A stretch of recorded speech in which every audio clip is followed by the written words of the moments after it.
ravie de vous retrouver pour ce rendez-vous d'information francophone sur Al Oula à la une ce samedi. Une saison digne de tous les superlatifs pour la filière oléicole dans la région Bni Mellal Al Khnefra. Une production record, une qualité rehaussée et de bonnes promesses pour une production triplée d'ici 2020.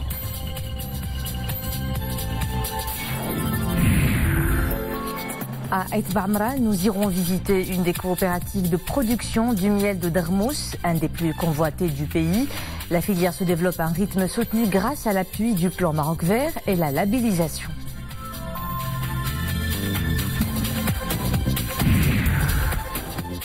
La belle vie, une vie rêvée des visages de l'immigration clandestine, c'est la nouvelle exposition de photos de l'artiste Tariqa Nanou, fruit d'un travail de 3 ans dans le nord du pays, où ces histoires s'entremêlent entre espoir et désarroi.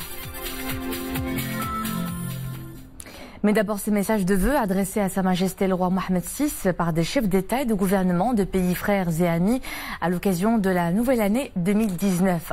Ces messages émanent de Sa Majesté Philippe VI, roi d'Espagne, du président chinois Xi Jinping, du président de l'État d'Érythrée Isaïs Afwerki, du président de la République de Hongrie János Áder, du président d'Irlande Michael Daniel Higgins, du président de la République socialiste du Vietnam, du président d'Azerbaïdjan Ilham Aliyev.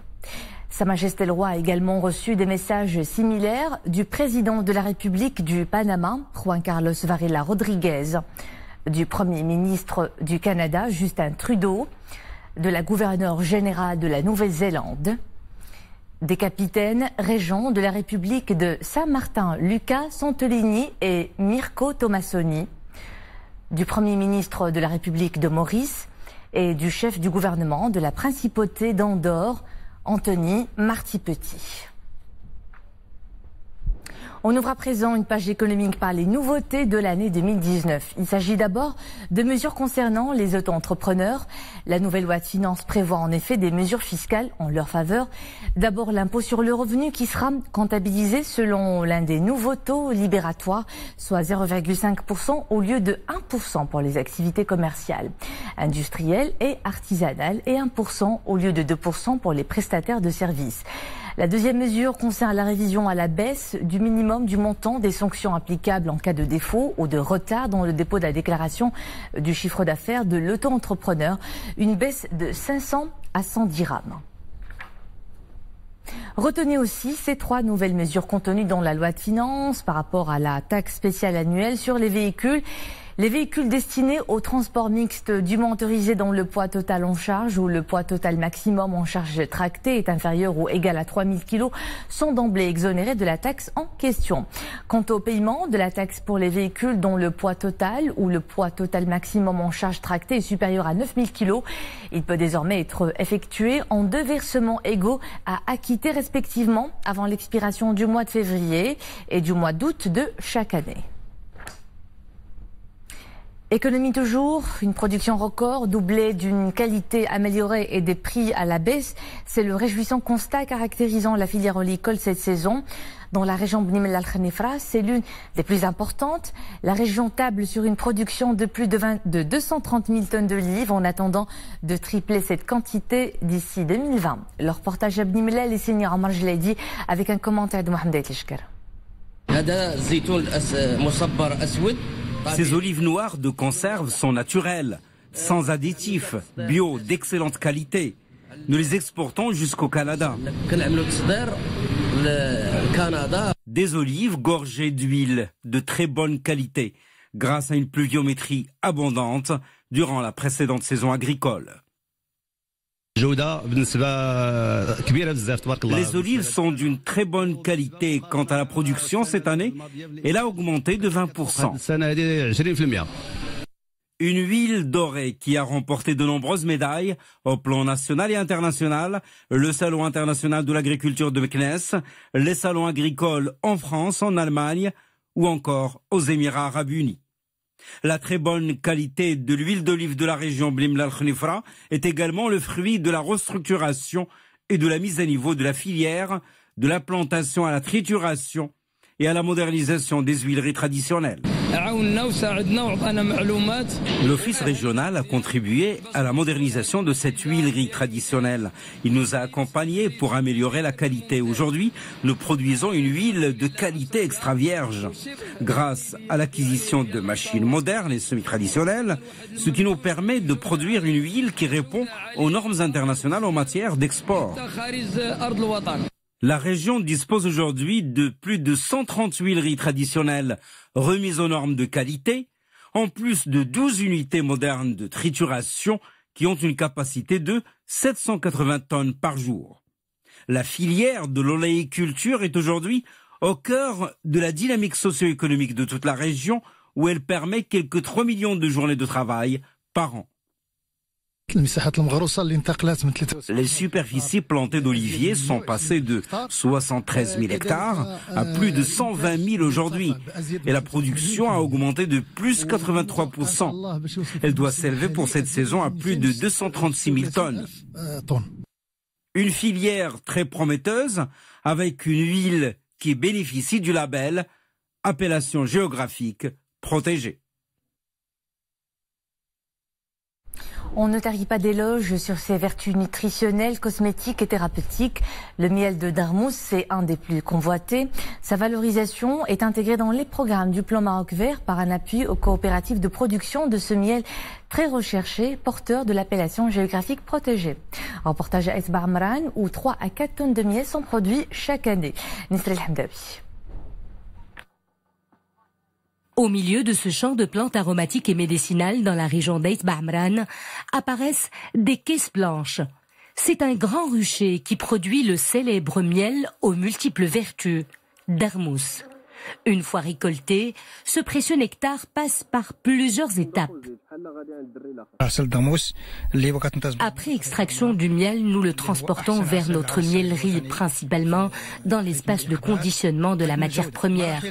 Puis nous l'acheminons vers la chambre de production où nous grattons les cadres avant de passer à la phase de filtrage du miel pour enfin arriver à la maturation.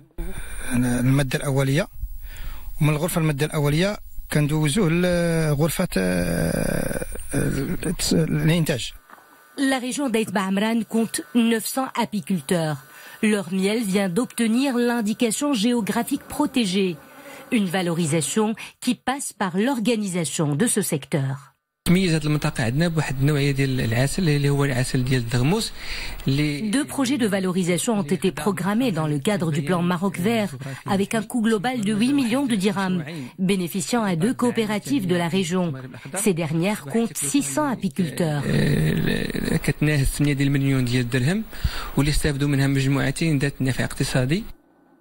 La région d'Aït Ba'amran compte 11 000 ruches modernes et 18 000 traditionnelles. L'apiculture constitue une source importante de revenus pour la population locale. À l'international, la tempête tropicale Papuk en Thaïlande fait des ravages. Près de 30 000 personnes ont trouvé refuge dans des centres d'évacuation à la suite des inondations et des pannes de courant causées par le passage dans le sud du pays de cette première tempête du genre en dehors de la saison de la mousson. Des vents violents, des vagues de 3 à 5 mètres et des pluies torrentielles. Le bilan de la tempête est monté à 4 morts et 1 disparu. Ce matin, Papuk a été rétrogradé en dépression. Le petit robot chinois Lapin de Jade est à l'œuvre pour creuser les mystères de la face cachée de la Lune.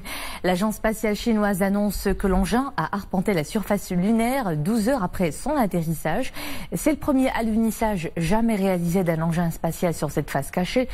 Contrairement à la face la plus proche de notre planète, eh bien celle-ci est une énigme absolue car montagneuse, accidentée et parsemée de cratères. Retenez à présent ce chiffre, 2,7 millions d'euros. C'est le record enregistré pour les enchères du Nouvel An au Japon. À Tokyo, un thon rouge de près de 300 kilos a été adjugé pour cette bagatelle. Son propriétaire est le patron d'une chaîne de restaurants japonais. Un succès inattendu pour les premières ventes aux enchères de l'année. 10 000 euros le kilo du jamais vu. La bête pêchée au large de la préfecture d'Aomori au nord de l'archipel sera découpée et vendue en sushi, mais cette fois-ci, pas d'excès de zèle, il sera vendu au prix habituel du marché. sport, le Rallye Africa Eco Race est dans sa 5e étape.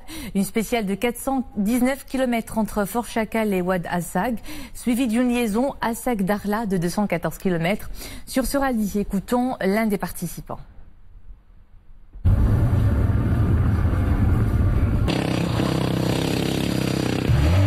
C'est un très très grand rallye parce que c'est le seul qui traverse quand même le Maroc de bout en bout, qui va jusqu'à Dakar avec des journées tous les jours 400 km minimum. Donc c'est un très très beau rallye et sensationnel pour le physique, pour les automobiles. C'est dur que la mécanique tienne le choc et qu'aille jusqu'au bout sans trop de souffrance. On en arrive à l'escapade littéraire de ce journal que nous consacrons à une nouvelle publication, Lettre à Abel, de l'écrivaine franco-marocaine Maïdo Ami Sultan. Le récit invoque l'histoire d'une mère s'adressant à son fils dont elle a perdu la garde. Des lettres pétries d'amour, de souffrance, mais aussi de sérénité. Lettre à Abel est un ouvrage présenté à Rabat lors d'une rencontre organisée par la Fondation Hassan II pour les Marocains résidant à l'étranger. Hassan Sila, Zakaria Moukinbillah. Avec déjà plusieurs romans à son actif, l'écrivaine Maïdo Ami Sultan continue d'exalter les sentiments dans des récits à la facture poétique. Son dernier ouvrage, Lettre à Abel, évoque les lettres d'une mère à son fils, dont elle a perdu la garde, et met en valeur des thématiques telles que l'amour maternel ou encore la déception ou la douleur, reflétant ainsi les circonstances difficiles de la vie. Les thèmes qui me sont chers ont à voir avec l'identité. Qu'est-ce qui définit l'existence, qu'est-ce qui définit les êtres, comment s'en sortir avec une vie qui parfois ne nous ressemble pas, avec une vie, une réalité qui parfois nous déçoit, même une réalité qui est à l'opposé de ce qu'on est. Comment faire avec ça? Franco-marocaine et psychiatre de formation, Maïdo Ami Sultan s'adonne à la littérature par passion. Née à La Rochelle en France, l'écrivaine a passé son enfance entre le Cap d'Antibes et Casablanca. Elle a fait les classes préparatoires et entrepris des études en médecine pour se spécialiser en psychiatrie. J'ai grandi parmi les écrivains, donc j'étais écrivain avant d'être médecin et j'étais médecin par la suite. Donc avant tout, j'ai écrit très jeune, j'ai écrit des poèmes dans Al-Bayan quand j'avais 9 ans déjà. Donc j'étais baignée par l'écriture et pour moi être médecin, en fait je suis devenue psychiatre après. Ça s'est greffé après et la psychiatrie quelque part me ramène à l'écriture. Parmi les œuvres de Maïdo Ami Sultan, La Blanche en 2013, nominée pour le prix de la Mamounia, et Saint-Osospire en 2015, prix découverte Tour Blanche. L'écrivaine continue à fasciner les lecteurs avec son dernier opus, Lettre à Abel, qui sonne comme une déclaration d'amour à la littérature et à l'écriture. Nous partons maintenant très loin pour prendre la direction de Mohamed Rijlan, au cœur du désert marocain, à la découverte du musée d'Ouled Driss, un des rares proposant l'histoire de la région, son architecture, ses kasbahs, sur les traces des habitants de la vallée de Dar'a. C'est un sujet d'Iman Slavi et Nissal El-Hamdawi. Bienvenue dans la kasbah de Ouled Driss, à 260 km au sud-est de Ouarzazate. Un ksar construit en pisé au XVIIe siècle. Cette ancienne demeure fortifiée abrite un musée qui met en valeur différents objets du quotidien et coutumes des habitants de la vallée de Dar'a. L'idée de mettre sur pied ce musée a été motivée par la volonté de valoriser différents objets utilisés par la population amazigh, arabe et juive, par toutes les tribus et ethnies de la région de Dar'a en général. Les visiteurs de la région de Dar'a n'hésitent pas à faire une halte dans cet endroit chargé d'histoire. Un espace qui raconte le mode de vie de la population locale. Le petit berceau pour le bébé qui se trouve derrière nous. Moi, j'ai jamais vu ça. Bon, les lampes à pétrole, nous avons eu ça en France aussi. Ça existait, hein. Je trouve ça. C'est magnifique. Si on vient à cette région, c'est pour découvrir. Tout découvrir les métiers anciens, la tradition berbère. Le ksar d'Ouled Driss est bien entretenu. 150 familles y résident encore, soit près de 1000 habitants. Une population qui ne semble pas être prête à abandonner le mode de vie de ses ancêtres. Notre page culturelle se poursuit avec une exposition du photographe marocain-espagnol Tariq Ananou. La belle vie, c'est l'intitulé d'une nouvelle collection de photos glanées autour de la problématique de l'immigration clandestine. 3 ans de travail dans le nord du royaume qui en disent long sur les vies rêvées des multiples visages de l'immigration à découvrir à la Villa des Arts de la capitale. Amin Sharkawi et Zakaria Moukibillah. Des immigrés, des situations et des réalités. Avec ses clichés insolites en noir et blanc, le photographe Tariq Ananou veut inciter le public à une réflexion sur la problématique de l'immigration. Il a été interpellé par les conditions des mineurs et des immigrés dans les zones frontalières dans le nord du royaume. Une exposition qu'il a intitulée La Bonne Vie. C'est un travail documentaire de 3 ans. C'est un travail que je centre sur l'immigration et sur 2 collectifs, les mineurs marocains et les subsahariens. Non, alors la bonne vie, il vient surtout, c'est une petite phrase qu'il disait comme référence de l'Europe ou d'une autre vie. Tariq Ananou capte le drame de l'immigration avec un traitement différent. Il a longtemps suivi ses personnages à Tanger, Sebta et Belyounesh, pour comprendre leurs histoires et leurs complexes. Parlant la darija, l'espagnol et le français, il a été en proximité avec ces jeunes et retranscrit leur vécu. Le côté plastique qui reste toujours quand même un élément très très important à mettre en relief, c'est le contraste fort entre le blanc et le noir, entre la lumière qui jaillit dans tout l'espace de l'œuvre et quand même on peut encore voir qu'il y a toujours des points forts qui restent à regarder sur chaque photographie. À travers ce travail documentaire élaboré, Tariq Ananou développe sa passion pour la photographie, ce qui l'a souvent poussé à faire des reportages photographiques, une activité qu'il continue à entretenir au service de l'action sociale engagée. Et c'est ici que nous nous quittons. Merci à vous de nous suivre. L'info de retour à 20h30 avec Raïs Moissi. Passez un agréable week-end.